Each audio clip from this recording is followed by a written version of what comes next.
Hi everyone! Welcome to Pinoy Nurse Portal, your portal to the ins and outs of working as a Pinoy nurse in the United States. On today's topic, we are going to talk about the 10 things you need to know before coming to the United States. So without further ado, let's go get right into it. Here we go, it's all about you, it's all about me, it's all about what we do. Making art, you and me, trying to find something to believe. Okay, number one, let's start with time. Pag sinabing time is gold talaga in the United States. Girl, pag sinabi mong 7 o'clock ang call time, 6:45 nandyan na sila. Sa work, ang clock in time namin is 7 o'clock. Girl, 6:45, 6:43 nandyan na sila. At nakakahiya naman if you will not show up. So, the Filipino time is a thing in the past. So, whether it's a meeting, whether it's a party or gathering, at lalong-lalo na sa work. So, does that mean na hindi ka pwedeng malate? Well, depende sa circumstances mo. One time na stuck tumirik yung kotse ko. So, anong gagawin ko? Ang gusto kong i-point out is be respectful. Call them, sabihin mo na na-stuck ka sa traffic, tell them your circumstances at maiintindihan ka nila. And you also have to ask them, do you still need me tonight? Usually kasi yung staffing is gawa na eh. So hindi ka na pwedeng mag-back out whether you're late or not, they will wait for you. So they waited for me. Siguro ang clock in time ko is 7 o'clock, dumating ako ng mga 10:30. Pinapasok pa rin naman nila ako. So it's a case-to-case basis. Ang gagawin mo lang, you really have to call them and tell them what's going on. Okay? Number 2, work mode. Ang gusto kong i-point out dito is you have to consider na everybody works in the United States. Kahit 16 years old, pwede nang mag-work sa United States. So ano naman ang pakialam namin dyan, Nurse Rebecca?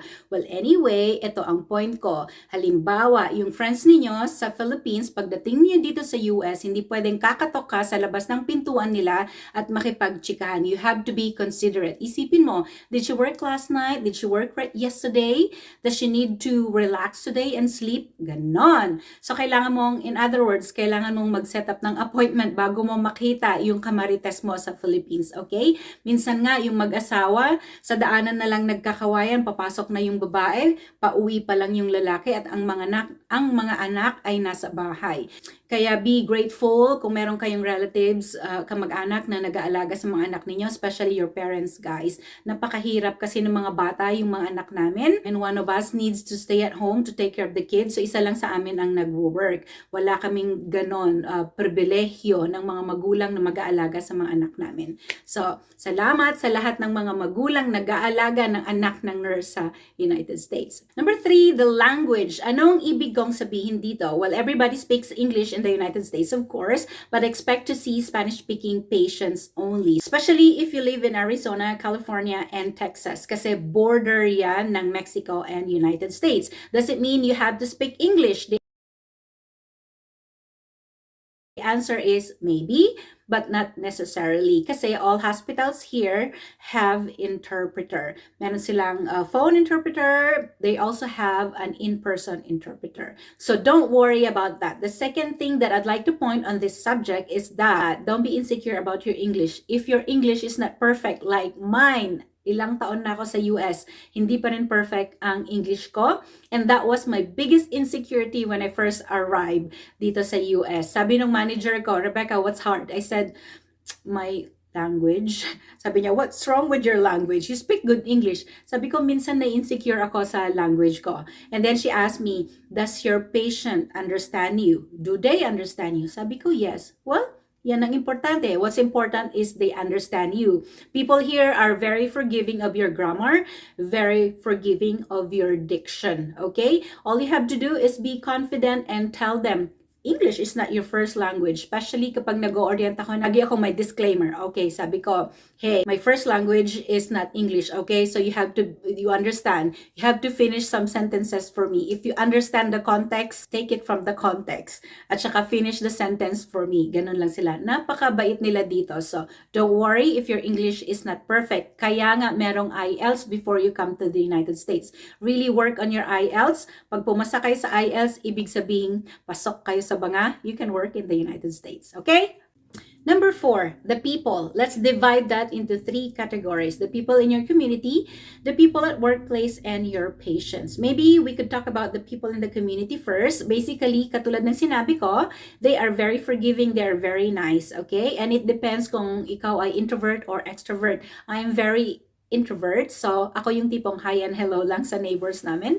My husband, however, is very extrovert, so friends niya lahat ng neighbors namin, okay? Number 2, the people at workplace.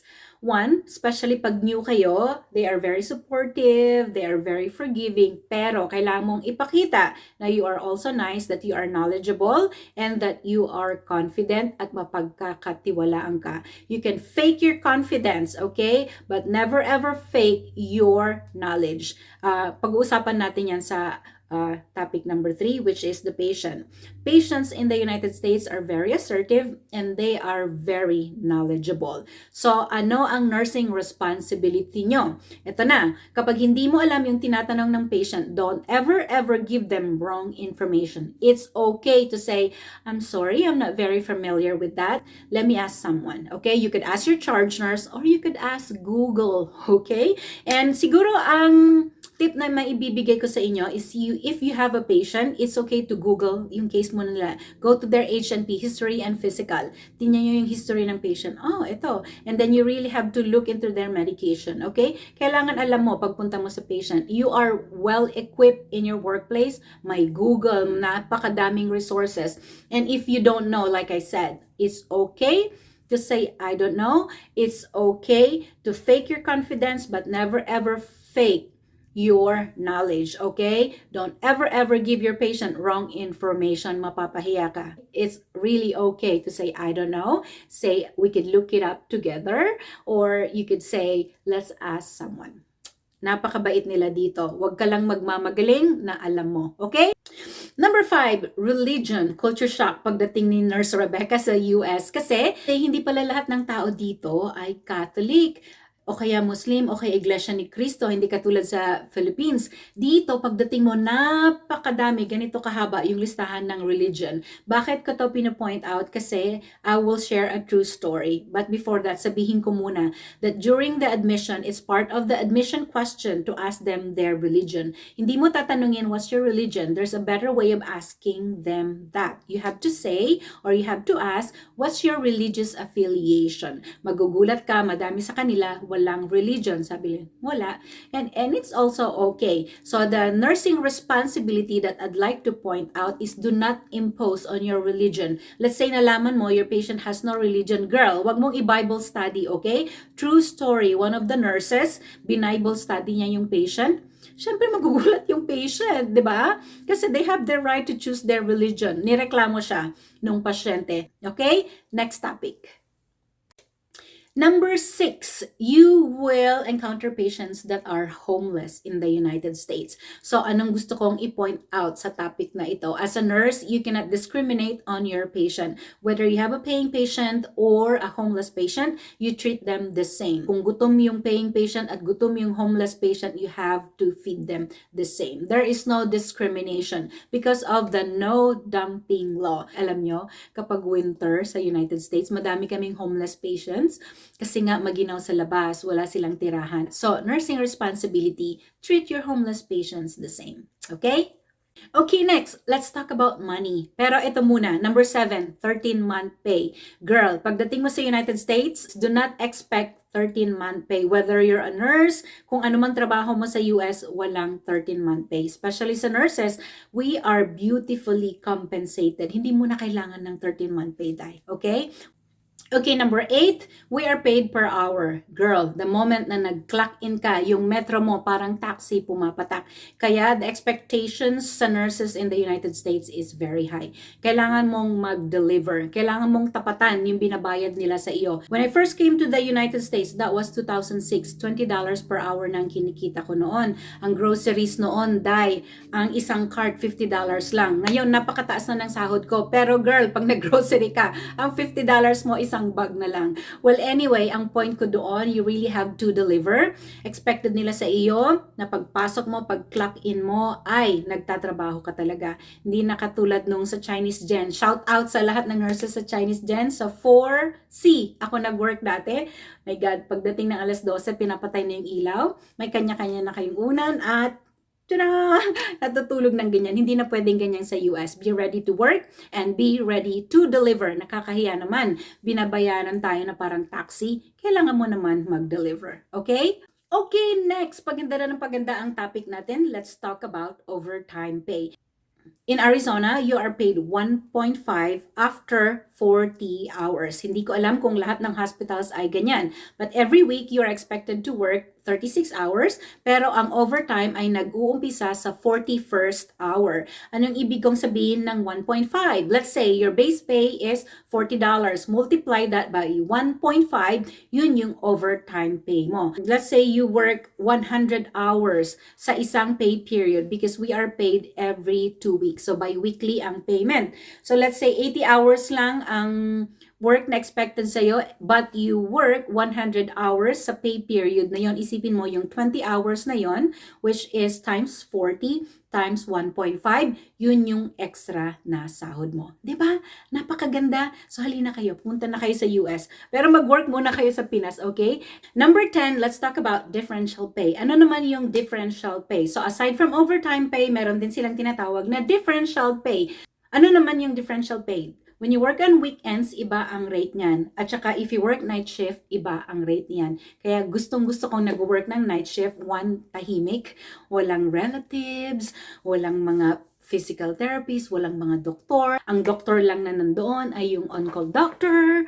Ganyan. So, hindi masyadong busy sa gabi at saka mas tahimik at medyo mas malaki ang bayad. So, magkano ba ang night differential? Depende yan kung saan ka nag-work. Sa dati kong employer, ang night differential namin was $4 additional sa base pay mo. Ang weekend differential ko dati was $6. Ngayon, sa bago kong employer, punta na kayo dito, ang night differential namin is 18%. So let's say you make $40 an hour times, 18% at night. So let's say nag-work ka ng nights, at tapos nag-work ka ng weekend. Ang weekend differential namin is 26%. So let's say nag-work ka ng nights na at saka weekend pa, hindi pwedeng dalawa yon. Ang susundin lang nila is yung 26% which is the weekend. Pero girls, guys, isipin mo, weekend, nag-work ka ng weekend, tapos night shift pa, at overtime pa yon. Isipin mo, do the math. Let's say ang base pay mo is $40 times 1.5 plus yung weekend differential mo na 26%, magkano na ang per hour mo? Kaso lang, inflation is real. Malaki nga ang sahod mo. Inflation is real, mahal din lahat. Pero at least may sahod ka. Yun naman ang importante doon. Okay? And there you have it, guys. Thank you so much for watching today's episode of Pinoy Nurse Portal, your portal to the ins and outs of working as a Pinoy nurse in the United States. Kung nagustuhan nyo yung topic natin today, please don't forget to comment down below, give me a like, and please subscribe para naman mas madami pa akong video na maggagawa. We're going to have a part 2 on this topic. In fact, i-film ko na siya after nito. So I'm still wearing the same shirt. At baka magkaroon pa ng part 3 and so on and so forth. Thank you so much for watching. Have a nice day. See you on my next episode. And I can only... May langaw. Nakakainis. Wait lang ha. Patayin ko tong langaw na to ha. Wait lang. Yes, may langaw po sa US at ang lalaki nila. Sandali lang. Patayin natin.